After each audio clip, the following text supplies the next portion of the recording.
গবেষকরা পুরনো গাছের গুঁড়ি, মাটির ধরন ও বিলুপ্ত প্রাণীদের ফসিলের গবেষণা করে দেখেন গড়ে প্রায় 2 থেকে 3 লক্ষ বছর পর পর পৃথিবীর চৌম্বক মেরু পুরোপুরি উল্টে যায়। আর যখন যখন এটি উল্টে গেছে, পৃথিবীর প্রাণীকুলের উপর নেমে এসেছে কিয়ামত।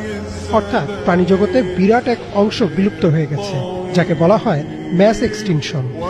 সর্বশেষ চৌম্বক মেরু উল্টে গিয়েছিল 7,80,000 বছর আগে, অর্থাৎ আমরা নির্ধারিত সময় থেকেও অনেক এগিয়ে গেছি। তাই ধারণা করা হচ্ছে যে কোনো সময়ই উল্টে যেতে পারে চৌম্বক মেরু। আর যখন এই মেরু উল্টে যাবে, তখন দিকও উল্টে যাবে। এখন আমরা যাকে উত্তর দিক বলছি তা হবে দক্ষিণ, আর পূর্ব হবে পশ্চিম। অর্থাৎ সে সময় সূর্য উঠবে পশ্চিমে। হঠাৎ একদিন সকালবেলা সূর্য পশ্চিম দিক থেকে উঠে যাবে এবং একটা লোকমা মুখে তোলার জন্য মানুষ মুখে নিবে, মুখে তুলতে পারবে না, তার আগে কিয়ামত হয়ে যাবে। পানি খাওয়ার গ্লাস উঠাবে, পানি পান করার আগেই কিয়ামত হয়ে যাবে।